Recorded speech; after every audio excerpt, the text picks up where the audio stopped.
Welcome back, everybody, to another episode of Paradyme Podcast. Thank you so much for tuning in. We're grateful that you take the time out of your day to kind of watch our episodes and put your information down in the box below. We want to hear from you. How can we follow you? How can we hear from you? So just like always, we're going to jump in with a little bit of a disclaimer. So we here at Paradyme do not claim to have all the answers. We simply desire to be better each day. We make videos in the hope that other people that desire the same can use some of the tools we've discovered along our journey. So before we jump into this week's chapter, we want to urge you guys to subscribe to the channel, like the video, drop a comment down below, and hit that little bell next to subscribe so you guys can be notified whenever we drop a video. And we'd love to hear from you. So all the information you need will be down in the description box below. So the information used for this discussion this week comes from the book Outwitting the Devil by Napoleon Hill. And the chapter we're going to be discussing comes from the chapter titled Definiteness of Purpose. You guys have two chapters that encapsulates my one. What is the second chapter of yours? So the first one's definiteness of purpose, and then education and religion. Right. And so both of those are kind of rolled into this chapter on mine. So go ahead and follow along with us today. So I just have a series of questions. So initially, what were your guys' overall thoughts on these chapters? You guys want me to go first? I'll go first. Yeah, go for it. Devin always goes first. There's a lot of repetitiveness, but one thing I'm picking up, like at least moving forward into these new chapters, so these two chapters for us, is definite a purpose beats everything. Even surmounts love. It surmounts it's like the holy grail of finding who you need to be as a person to outwit the devil. If you're able to be knocked off that board of your purpose and your standing of life, then the devil can grasp you mentally, right? Like obviously, a lot of this is thought process and being able to like harness your own thoughts, is to control your own thoughts. I think these chapters are a little bit of repetitiveness. That's kind of what I got from it, especially reading the last chapters. But I would like to hear what you guys have to say. But I think definiteness and purpose is like a strong thing that the devil like. It gives you a clear sense of like why you're here and why you're living. So if you just to build off of what Devin said, the purpose thing, I think about it like we learned about hypnotic rhythm in the chapters prior, and like hypnotic rhythm is one part of being able to become non-drifting, but the purpose part is what aims you. So like you have to have good habits, but then you have to have purpose behind them. So like when I was reading this, I was like, I think I have good habits, but I don't necessarily have a purpose I'm aiming towards. Right. So, and then really what stuck out to me the most, and maybe just because it's really because of like my career right now and kind of how I've been thinking lately, but I really liked how he goes into detail about all the things that we should be teaching kids. And I just really liked it. I think it validates a lot of what I think in here already. And I found myself thinking about that while answering students' questions and stuff and having this book in the back of my head. Well, did you guys have like those 25 points, the fundamental points that the devil pointed out in your guys' Yes. book? Okay, cool. Is that what you're talking about? Like all those different points? Okay. Yeah. How you fix the education system. Yes, exactly. Yeah. I thought that was a really interesting part. It was calling out like a lot of things. You know what I mean? Seriously. I could see why this book might have pushed the boundaries a little bit at the time. Yeah. And we'll talk about that more. The school thing. Yeah. I mean, it's actually a subject I like. It's a subject that I thought about prior to what I do now, Right. I think John's going to have a lot to go in on this topic because, for those watching, he's a teacher and he works with, kids. So high school kids. Okay. I'm going to get canceled now. Okay, cancel. In Europe. Yeah. No. All right. How about you, David? What were your overall thoughts of this chapter or these chapters for you? I kind of got the same vibe from that Devin was talking about. It's a little bit repetitive and some of the stuff that he's asking the devil, but it's interesting because as I'm reading the repetitive things about like just habits and non-drifters and thinking for yourself, I think it's written in a way that's being repetitive because it's trying to prove the point that repetition is sort of in itself. Like he's enacting upon the hypnotic rhythm to get the answers from the devil. Does that make sense? Yeah. Yeah, that's a good way to put it. Like Yeah. building Yeah, because consistency. there's times where the devil's like, why are you forcing me to keep repeating myself or something? But there's the point of that is to, he's practicing what he's preaching. You know what I mean? Just another way to look at it too, like during prosecution, like if you're on trial, you can get like cross-examination, right? And so you can get asked a question in different ways and to make sure you answer like the same way. Right. And like if your answers are consistent, asking a question in different angles, then like the answer is pretty solid. Yeah. Right. It's almost like you're telling the truth from all the angles that you're like asking from. Yeah. Just trying to see if you're consistent in your response. Yeah, exactly. You're trying to see if you're consistent with your answer. Yeah, exactly. Yeah. That's a good way of looking at it. I actually thought this was probably the best chapter up to this point. Yeah. Just because it's like we've talked about the interview with the devil and we've kind of gone over an overarching theme of this kind of interview with the devil, but we're finally stepping into the 7 principles for the actual discussion of the book. So I thought it was really cool to actually finally start to break down, here's one thing that you can really use. Right. So I thought it was a really good chapter. But we'll jump into what does it mean to have definiteness of purpose? I think when he states, when Napoleon Hill ask the devil, is the habit of definiteness a permanent protection against your control? And he says, no, by no means. Definiteness doesn't close the door. It allows, in his words, it says, the door of one's mind to me only as long as that person follows the principle as a matter of policy. Once any person hesitates, procrastinates, or becomes indefinite about anything, he is just one step removed from my control. So definiteness is that like first step away from, I guess, the devil's opposition, which we know as like God. Once you step out of your own journey, your own definiteness of purpose, that's the first step that the devil like signifies to him like self, that this person may be slowly but surely stepping out of his own like divine way of thinking. Mm-hmm. Right? That definiteness should be like your barricade. It should be like your wall. Like, but I think when he also states, the person with no plan compared to a person that has a sound plan, the definiteness could be the same, and the person with a weak plan can still be as strong as the person with no plan. And Okay. I think, like, go ahead, John. Yeah, I'm happy you said that because I wanted to touch on that. So like a quote right from the book, the devil says, weak plans have a way of becoming strong if deftly applied. And I thought about that. I thought back to, I always bring up like the paint incident and us painting. So like, great example. So we each have canvases. Some of our peers spend a lot of time devising a plan of what they're going to paint, right? And like my plan was weak, but my definiteness of just that I'm going to put paint on the canvas and make art ended up becoming stronger at the end of the thing because like I was just going to paint. That was it, right? Yeah, and right. Even though my plan was weak, the outcome ended up being better. And they had all the planning in the world, but the do the thing never was applied. So, the outcome was less. Mm-hmm. Yeah.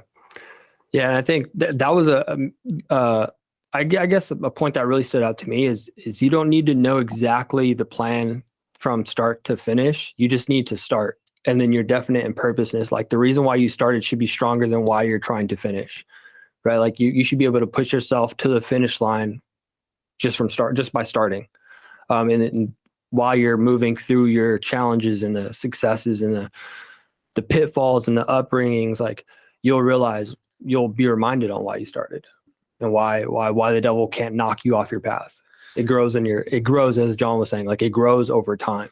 Yeah. I heard a quote back in my early days of starting college. It was sometimes God requires you to take a couple steps in the dark before he turns the light on. Yeah, I've heard that. And I think it kind of boils down to faith. Even if you have a weak plan, you have a general aim, taking a couple steps in the dark before the lights turn on. Yeah. it requires faith and some sort of definiteness that this is my end goal. Mhm. Right. So that was kind of just a quote that stood out to me in the sense of weak plan, definiteness versus strong plan and indefiniteness. Yeah. Right. One of the big things about why definiteness of purpose is so, it's one of the huge principles that he kind of institutes in this book is it's the antithesis to drifting. Yeah. Right. I'm not drifting if I'm certain about where I'm going. Mm-hmm. So I think that was a big plan of attack overall in this chapter for me, was like, this is why we have definiteness of purpose is to get away from drifting, but that doesn't mean you're completely secluded from the bribe, right? That he talks about. Yeah, I like when you said that. Like it reminds you of faith, and that's where I took my notes, was where Napoleon Hill states, he asked the question. He says, in other words, if one cannot be always right, one can and should always be definite. Is that what you're trying to get across to me? And the devil says, that is the idea. People who are definite in both their plans and their purposes never accept temporary defeat as being more than an urge to greater effort. And it's like, you're going to be defeated. The devil's going to try, like whatever form of devil that you see in your life, like it's going to try and get you to quit. Jump into a little bit later in the chapter too, because I think that ties in perfectly with what you just said, was that there's a quote that says, the person who moves with definiteness recognizes the difference between temporary defeat and failure. When plans fail, he substitutes others, but he does not change his purpose. He perseveres. Yeah.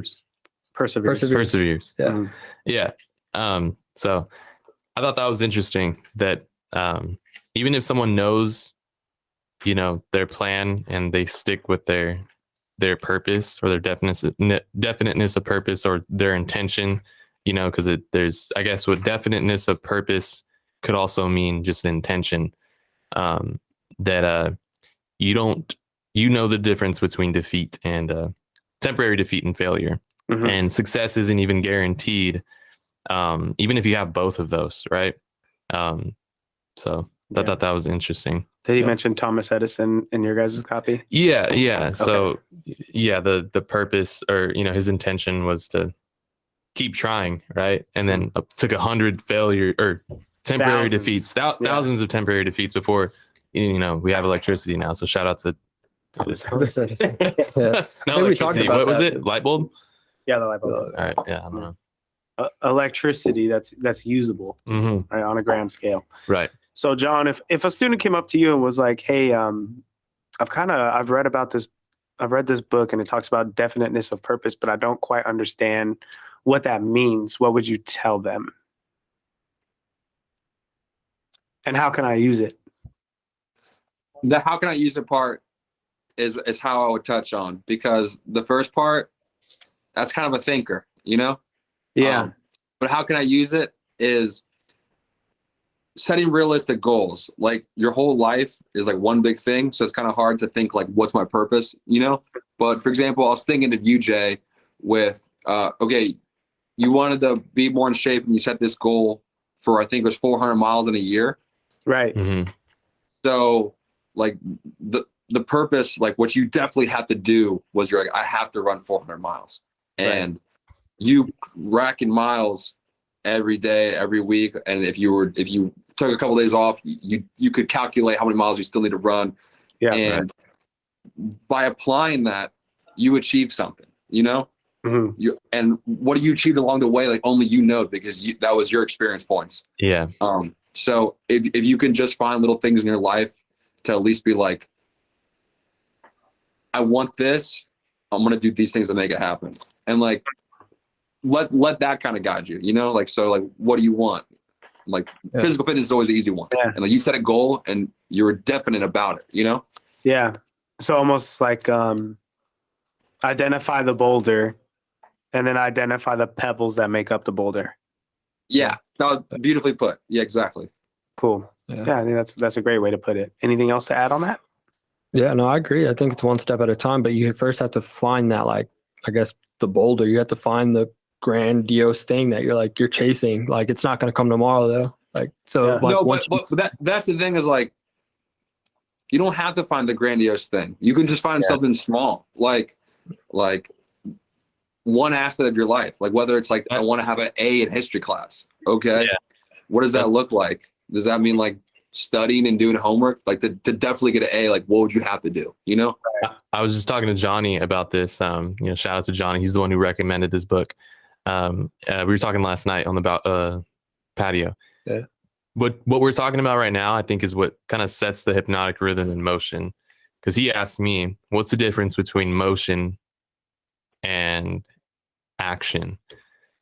And it didn't really make sense to me at first, because I was like, well, what do you mean? What's the difference between motion and action? But he basically said that the motion is the plan to do something, and action is just like the actual verb. It's doing something, and then doing something like action, right?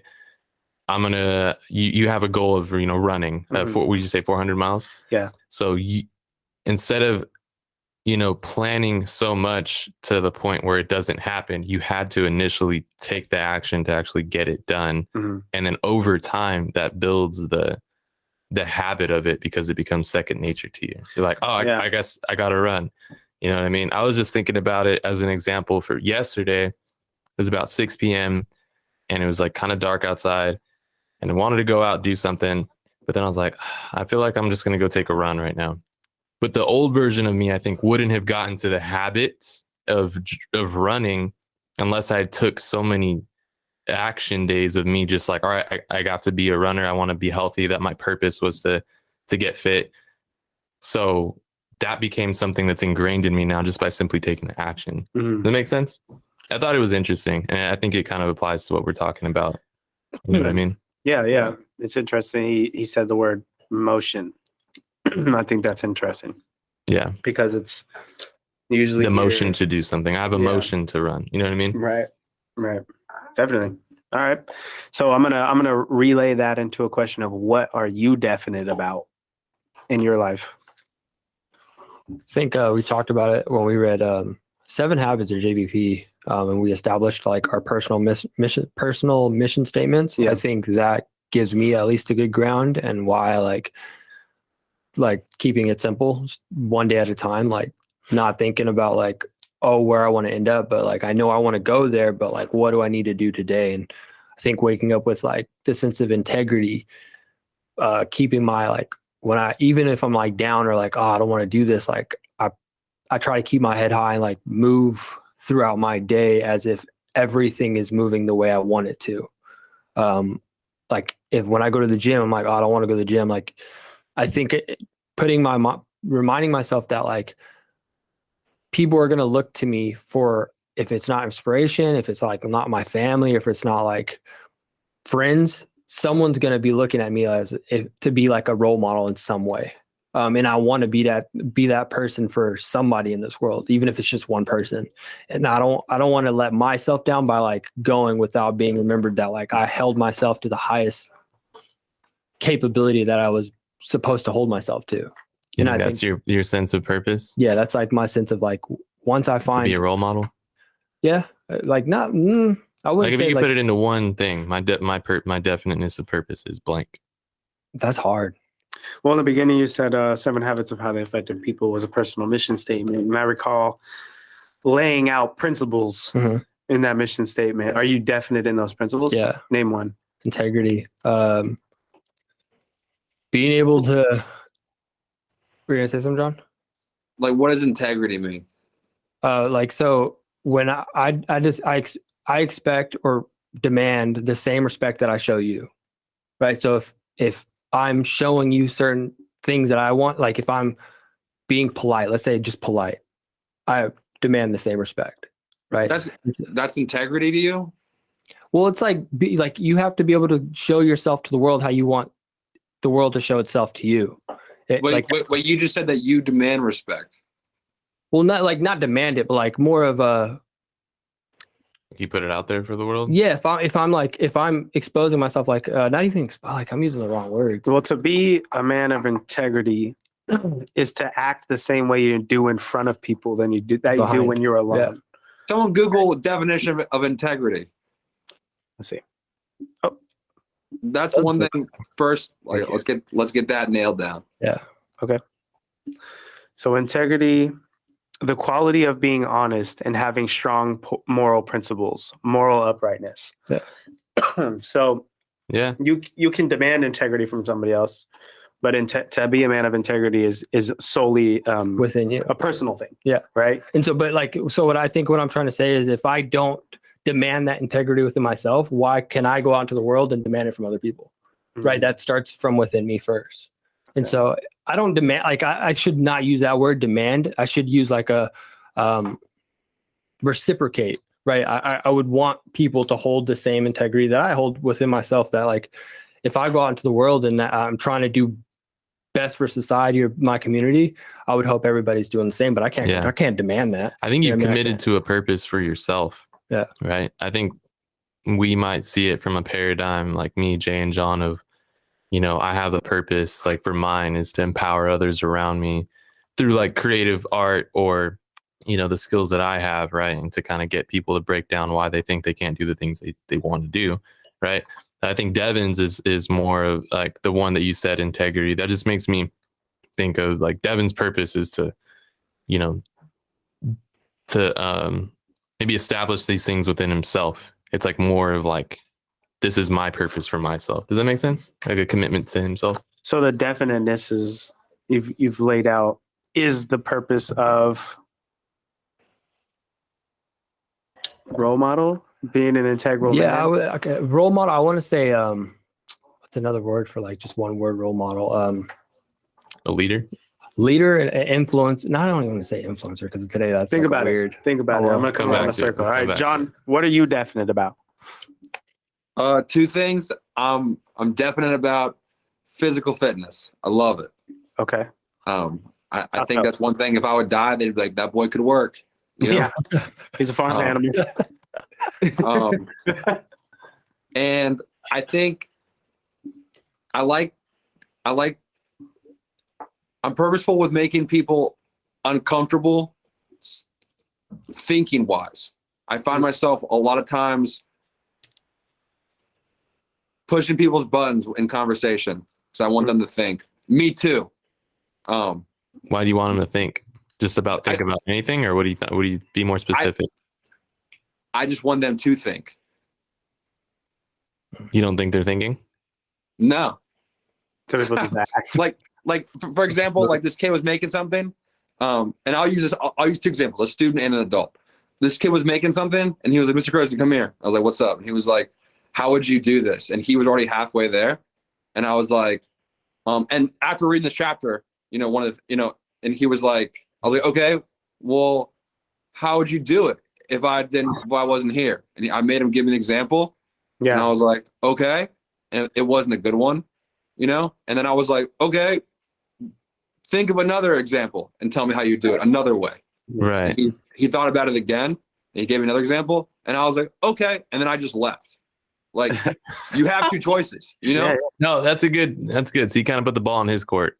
Yeah, but like he just wanted me to give him the answer. I wanted him to think, you know?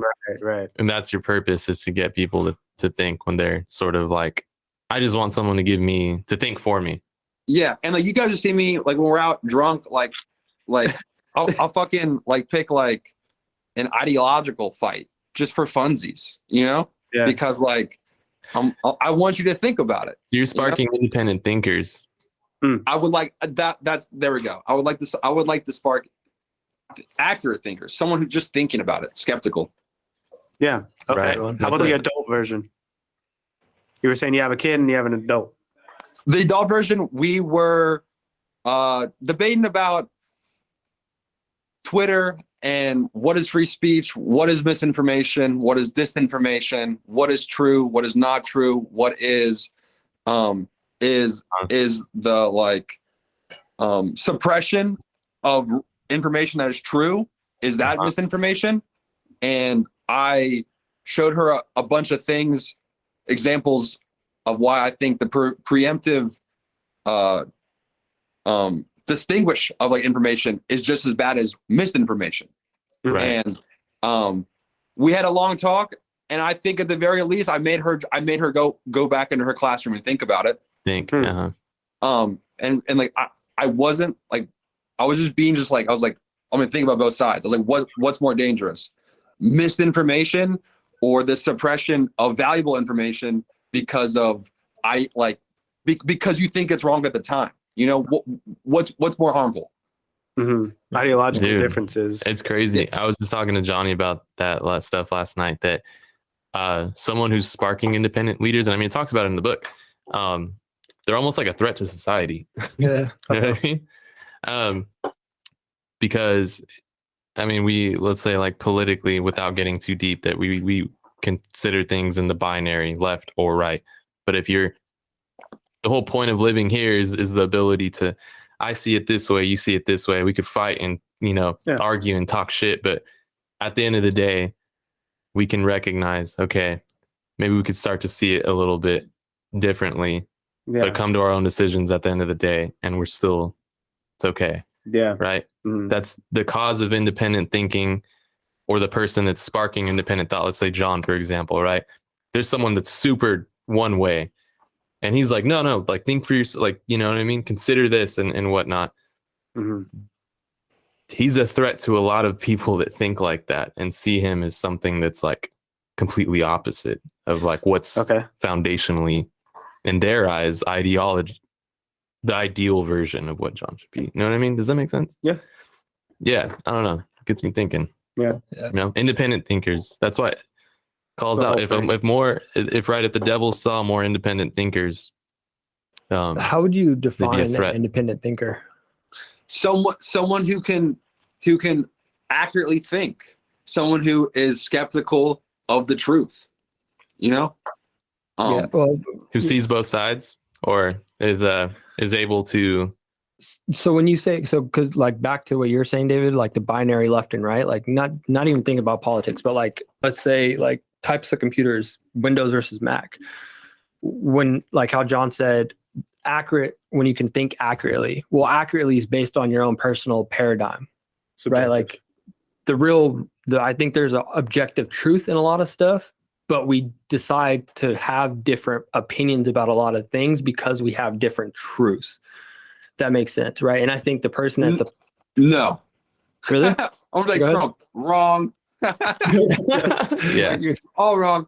Look, there's only truths. We don't have different truths. We have different opinions. Wrong. Truths are like fact. Like I have a blood type. That's a truth. Okay. Yeah. I have a height. That's a truth. I think I'm funny. That's an opinion. Yeah. No, I agree with that. I think I was like, because you're saying accurate of thought, like, well, the accuracy of your thought is based on like how true your thought is, right? Because what if we're talking about like Windows versus Mac? That's all opinion based. There's no real fact behind any like this computer is better than that computer. Well, how do you? Sure there is. You could look at the specs of the computer. Yeah. So how fast does it like compute, right? Like if how nice is the screen? What apps can it run? What storage does it have?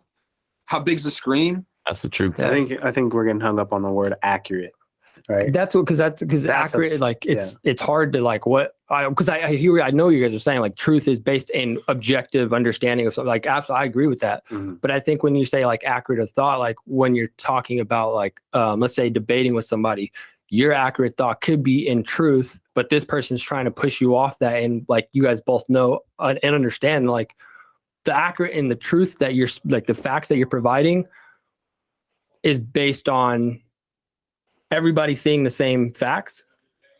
Objectivity. Like, is everything that you're stating objective? Because if this person's willing to knock you off of that,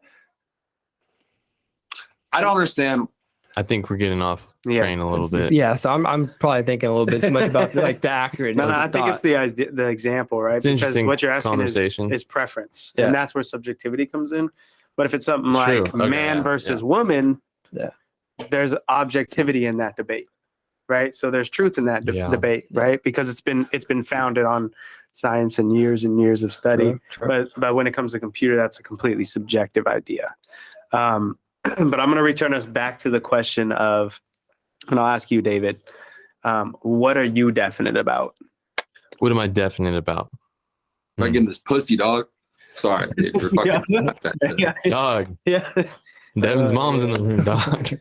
No way. Yeah. You can't hear that. Cancel. No, you're good. Woo! Dude, yeah, dude. Uh, Yeah. Sorry. um, no, my definiteness of purpose is to, I go back to kind of the mission statement that we talked about when we first read Seven Habits, was just to simply empower those around me through the skills that I have, and, creativity, and being able to use it as a vehicle to show people how to think differently, even about themselves. Mhm. So Um, my follow would be, how does that apply? How are you applying that? how am I applying that? I think just being a graphic designer here in Fresno, I think the creativity, like when most people think of creative arts and just like the art and design in general, they look to, bigger cities and like LA, SF, New York, Bay Area type stuff. And I think there's a lot of potential here in Fresno. I think people just got to be able to see it for themselves within themselves. So I think, my purpose is to empower those who like, even artists or young artists, young designers, to see that it is possible, and it just takes you to see it for yourself and empower others around you. Like, we're all on the same team. And so I think that's how I apply it, is I have to put myself in a position to give back and provide that knowledge or whatever, just inspire. Like, my path may look different than yours, but it is possible. And so I try and do that for the artist community. Okay. And here in Fresno, so you're trying to be that lighthouse. Right. Yeah. Okay. So I lead a design group within the tech ecosystem that I work at, Bitwise. I have the designer meetups. Those are cool. I get to talk to the young apprentices or even just, it's a wide range of ages, but just the apprentices that feel like they're not ready yet to go to apply to a job yet because they only have an apprenticeship under their belt, or they don't feel like they're ready to freelance yet. I get a lot of that same answer. I don't feel like I'm ready. I don't feel like I'm good enough. Right. Well, your feelings are kind of, it could be all over the place, right? But you could at least watch tutorials and get better and start, maybe establishing your own purpose. Okay, this is my plan. I want to get here, but okay, I can keep doing these skills, learn these things. What events am I attending? Who am I networking with? All of those things. I feel like people aren't really thinking about that stuff. But I think if they're just shown that they can do these things, they'll increase their opportunity by like so much, not even skill wise, just being able to like be who you are. Yeah. You know what I mean? Does that make sense? Yeah. And it's interesting because you guys all said different things, but they all kind of come back to the idea of being an inspiration and making people think for themselves. Yeah. Right? You, John, Dev, it's interesting how that was that common thread, right? Right. Make people think, expecting respect, expecting integrity, and then being a lighthouse and expecting a certain amount of purpose and definiteness from your say apprentices, right? Yep. Yeah, I think that's really interesting. Yeah. How about you? For myself, I put life is a nonstop learning experience, and I feel extremely definite about that because I feel like there's like you're always a student. Yeah, because right now I'm debating for myself personally, is there go to a PhD program or go into the professional world, right? And it doesn't have to be a dichotomy in the sense of or. It can be and, right? If you continue to learn and treat life as a nonstop learning experience, PhD isn't out of the realm of possibility if it's not done now. Right? Yeah, true. Learning how to date is a nonstop learning experience. When you're dating long term, it doesn't stop. You have to continue to learn that skill. Right. I think personally that's a definiteness of purpose in my life, is that I don't ever want to stop learning. Yeah. Okay. Right. I like it. That's mine. That's one of them that I really took away, is that the purpose is to not stop learning and to be definite in that. So that would be mine. So my next question, unless you kind of cleared yours up. Yeah, well, I haven't I need to clear it more with time. You know what I mean? Because I think I don't want to project. Okay. And I think that needs to be more clear. So I think, Need a little more time. yeah. Okay. like, That's fine. We'll come back to it. So well, there's a litany of exchanges in this chapter, but I wanted to ask, were there any exchanges between Hill and the devil that really stood out to you in this chapter? Let's see. Mm-hmm. I could start with one. You guys continue to look. Yeah. So There's a lot. in the original unedited text version on page 189, so let me flip over to that. Okay. Page 189. Here we go. The devil says, imitation becomes a fixed habit. Naturally, the child imitates, first of all, its parents. Then it begins to imitate its other relatives and daily associates, including its religious instructors and school teachers. The imitation extends not merely to physical expression, but also to thought expression. If a child's parents fear me and express that fear within the range of the child's hearing, the child picks up that fear through the habit of imitation and stores it away as part of its subconscious stock of beliefs. If the child's religious instructor expresses any form of fear of me, and they all do in one form or another, that fear is added to the similar fear passed to the child by its parents, and the two forms of negative limitation are stored away in the subconscious mind to be drawn upon and used by me later in life. In a similar way, the child learns by imitation to limit its power of thought by filling its mind with envy, hatred, greed, lust, revenge, and all other negative impulses of thought, which destroy all possibility of definiteness. And what I really took away from this is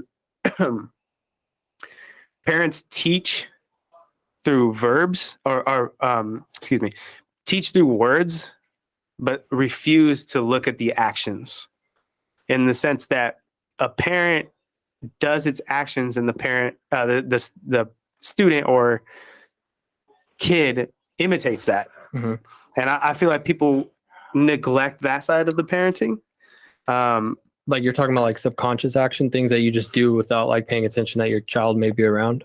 How about just like this? A parent that smokes cigarettes. Uh-huh. A parent that smokes cigarettes and says, "Hey, don't smoke cigarettes," but still smoke cigarettes, and expects that child not to imitate their behavior.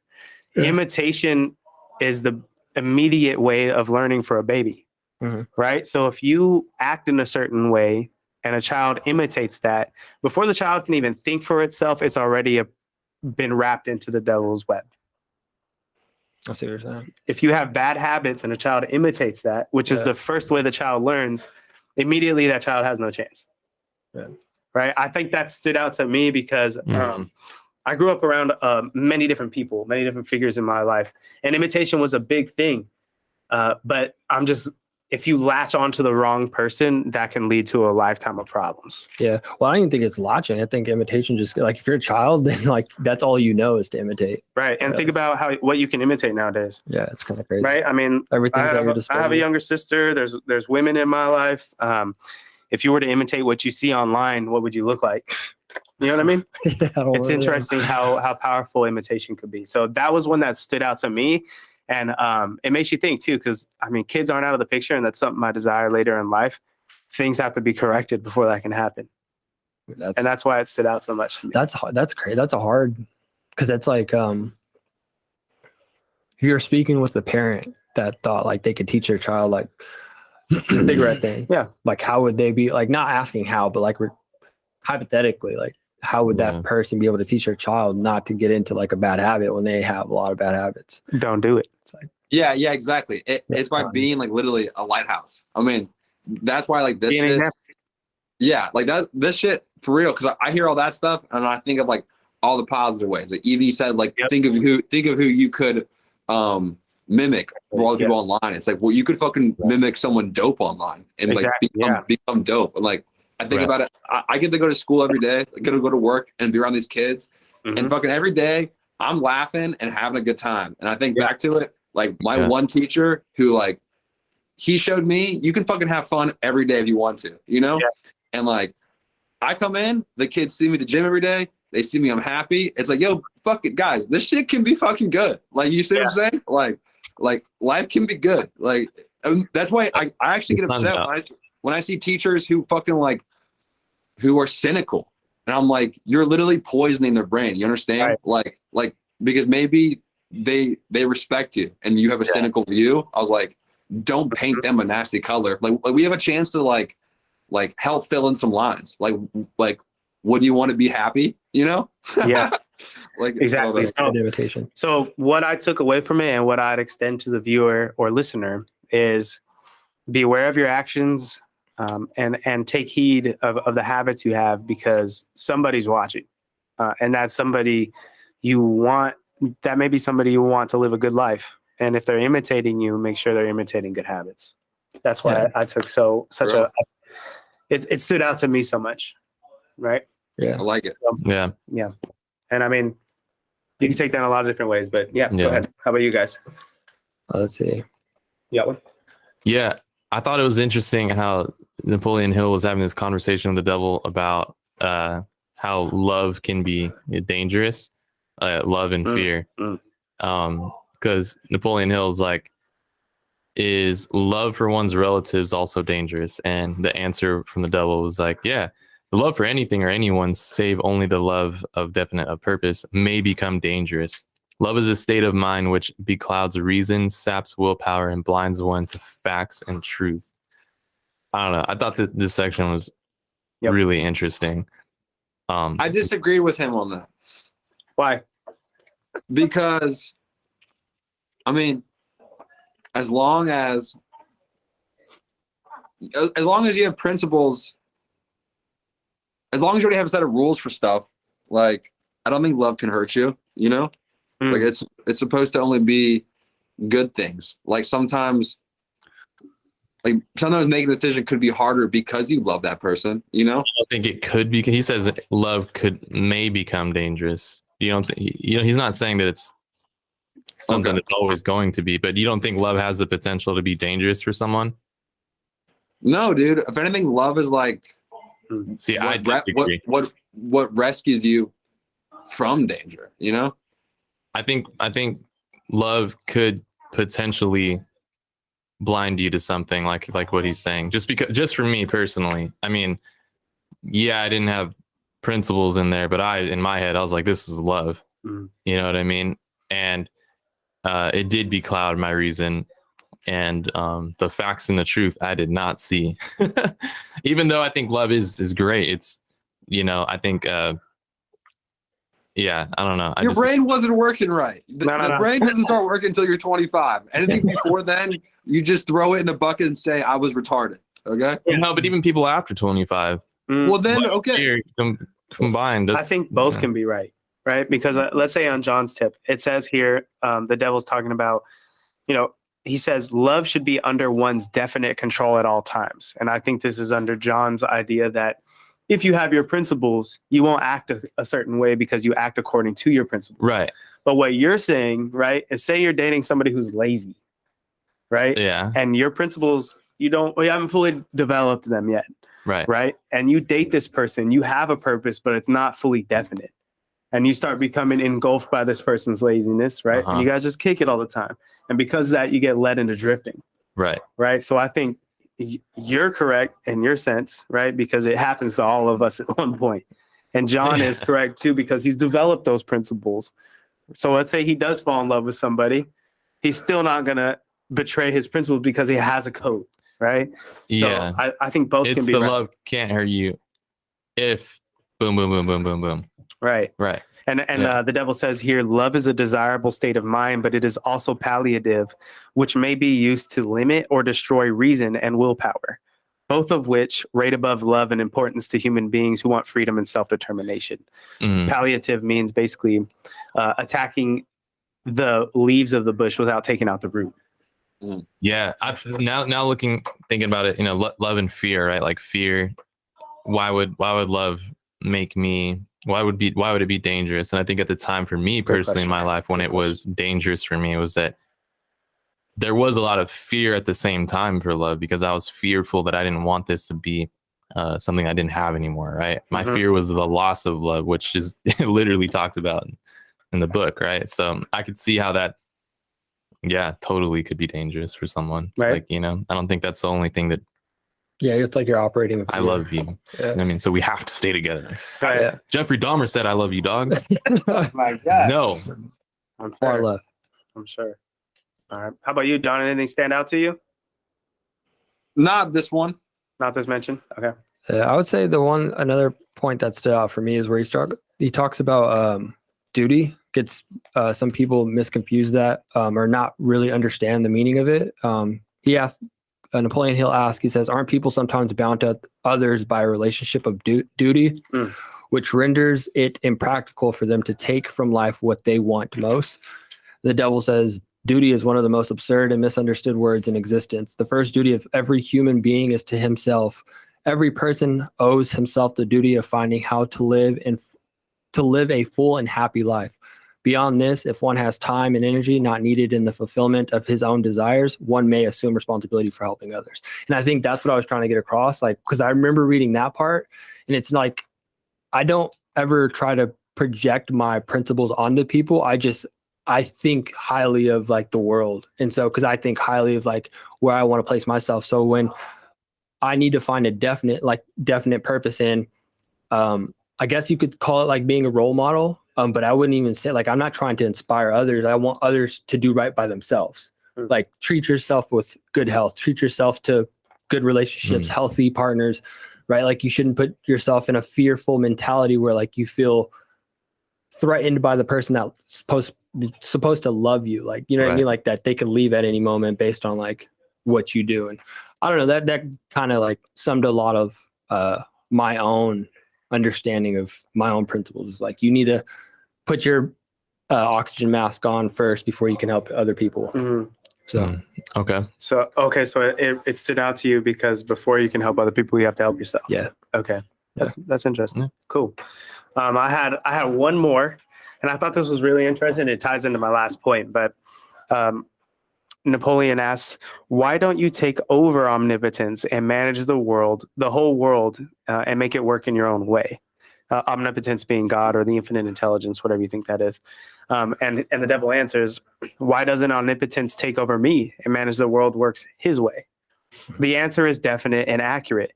Neither can take over the other because each controls one half of the power, which keeps the universes under organized control. You might as well ask why the negative portion of the electron doesn't take over the positive portion.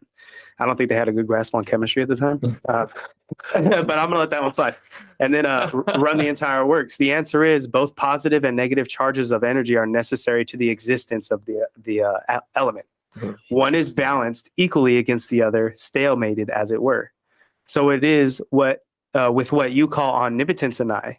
We represent the positive and negative forces of the entire system of universes, and we are equally balanced one against the other. If this power of balance were shifted in the slightest degree, the whole system of universes would become quickly reduced to a mass of inert matter. Now you know why I cannot take over the whole show and run it my way. And so what I thought was so interesting is the idea that positive and negative must remain balanced. Chaos and order must remain balanced. Yeah. Right? If let's just say that's true, right? And props to Napoleon Hill for writing this, right? Let's say he did talk to the devil. That's still like a huge observation, right?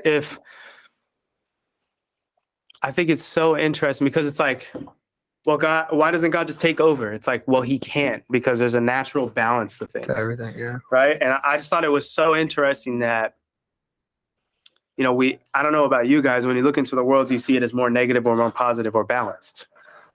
Say balanced. I know it's easier to focus on the negative things. I think that's why negative things exist, because it's easier to look at. Or easier to like it's human push to the like we're push to the attracted to the forefront. negativity. Yeah. But it's good opposite. Like, I think that makes total sense. Like, I think I just had a thought. I think I tend to see the world that there's more good than bad, Okay. but I don't know.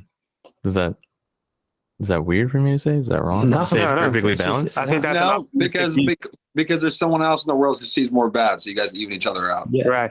And so it's so True. interesting that there's this balance that's always working, right? And life's all about balance. You're talking about geology, you're talking about chemistry. Everything's always looking for equilibrium, right? So like right now, Ooh. you might be in a negative part of your life, but at some point you have to have the flip. Yeah. right? And so Interesting. I just thought that was I so like that. interesting because it is something that I hold as a principle, is that life is about balance. It all Yeah. boils down to balance. And it really just stood out to me in the sense that I always thought like, oh, God ruled the world, or the devil owns the earth right now. And when we move on to the next realm or plane, it's going to be all good. But as just how things work, it can't work that way. People think you're going to go and you're just going to chill in heaven and it's all going to be good, but it just can't be that way. We're in heaven right now. Ooh, explain. Explain. Well, I mean, like, for all we know, when we die, that's just it, you know? It could just be lights out. So, I mean, we don't know. We don't know what consciousness is, but Yeah, I we think- do know that we're here right now, you know? Yeah. And like, we get to be so lucky to be fucking conscious of, like, we get to have a thought battle, like what's good, what's bad. Like, that's like, we're already in heaven, you know? Like, We right now. I get to fucking, Sound. I'm just kidding. I get to go like hang out with my dog, hang out with my friends, smoke weed, get pussy. That's heaven, bro. Like, you know what I'm saying? Like, I'm already here.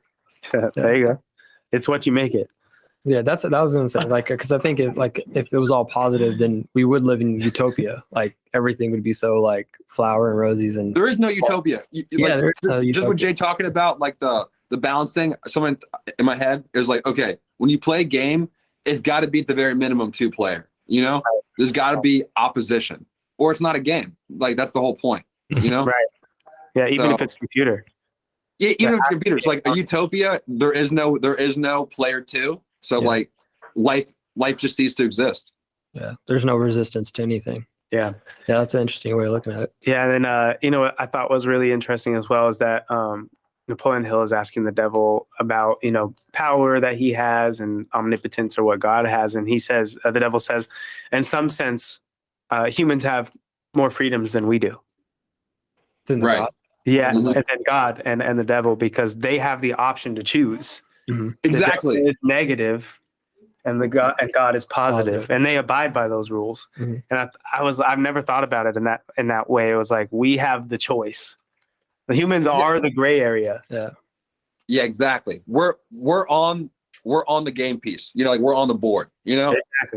Exactly. And then he says that God and the devil have to abide by rules that are immutable, natural rules and laws of the universe that are immutable, meaning they can't be violated. Uh-huh. Right. And then my follow-up question to that was, okay, then who created the rules? I don't know. Right. Because no idea. if God can't Thanos. violate the rule, right? kidding. Like, and then the devil can't violate the rule, but we can. Who created the rules? And to me, it's like, it boils down to the God conversation, right? It's like, Yeah. okay, if God doesn't exist, who created Earth? Okay, then who created this? Then who created this? And you're trying to get to the root of everything. And it's impossible for humans to understand and comprehend that idea. That's And- why we have God. That's why we shouldn't. We can put all that in the box of God. You know. Exactly. We could throw what we don't understand in that box and be Lean like, not on okay, your own not for us to understanding. get, Yeah, I it's thought not.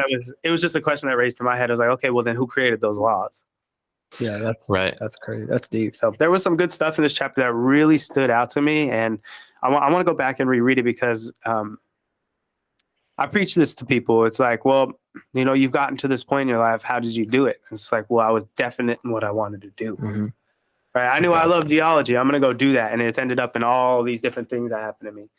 And just a little Yeah. bit of definiteness can go a long way. You can really learn a lot just based on making a choice and sticking with it.